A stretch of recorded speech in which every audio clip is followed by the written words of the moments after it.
Okay, so let's switch gears for a second. Let's go to a moment that was one of the most talked about moments of the season and something that brought a lot of controversy to the group.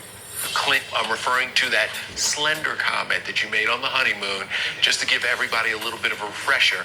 Watch this. Here we go. Typically, the girls that I have dated are very athletic, slender. So, I mean, that's just the type of mold that I'm attracted to. I was just pretty offended by the comment about the weight thing. I was just defining past relationships and who I typically gravitate to. So, well, if you feel like you've said nothing wrong, I honestly don't think there's anything left to say in this conversation. Boy, a lot to unpack. We were all just getting to know each other, and this very awkward comment came out. I called Clint a dick. I was ready to make him regret his words. I mean, I heard like a direct comment about my weight. I know we had previous conversations about like different physical characteristics, but for me, I think weight just hit more accusatory. Like, this guy doesn't know how often I work out. Like, who is he to say that at the time is what I thought. I went through like a 40-minute apology. I really did feel bad. I'm like, I don't want anybody to feel like I'm like body shaming them in any manner. That's not what I'm talking about. All I wanted to really convey was we both have a difference of who we're normally attracted to.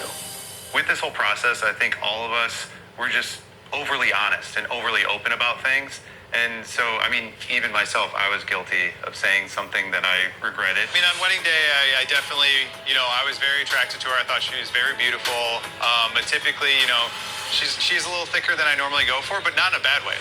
I mean, you're just overly honest with this process. And I think that kind of is a problem sometimes because you don't know where that line is. And sometimes you say things in a way you don't mean. All right, let's move on. I want to talk about Airris' cousin Falina, who really stunned the audience with her bold opinions about Jasmine. My picker is off when it comes to me picking my man and my relationships. She comes from the pageant world. You know, the pageant life, I mean, she's ready for a question. Like, every time you ask her something, she has a well-planned out answer on the spot. The breakup is just the timestamp, but mentally, physically, and emotionally, you have broken up before you actually break up. Oh, you are a pageant sister. Okay. Great. I was up here like... So we got a housewarming coming up. We're going to invite you. I'm not coming. Jasmine seems fake to me. Now, let's take a look at this never-before-seen conversation between Airris and Jasmine. Let's watch. I feel like you're almost like intimidated by her.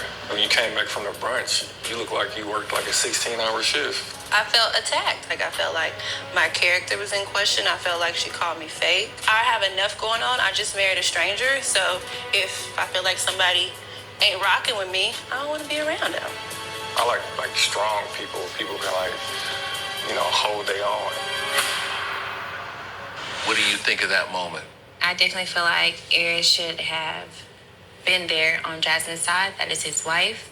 Yeah, just because Jasmine is eloquently spoken doesn't necessarily mean that's fake, right? Like, I think it takes a strong woman to set a boundary more than it does to create any type of animosity if she knows that it's going to be a toxic environment. So I felt like at some point you should have putting your foot down and said no, this has to stop. This is my wife. We are married. What's done is done. Get with it or be gone. Jasmine, did you feel unsupported? Yeah. I just don't understand how me saying I don't want to be around her, she don't rock with me, I don't feel like that shows weakness. That's me telling you, don't bring her around me. To defend Airris, though, Airris is conflicted. He has his new wife and he has a family member, and they're butting heads, and we don't always have an answer. I think Airris was just conflicted. I think the point was, though, he should have had my back. I agree. And I think well, then don't defend him.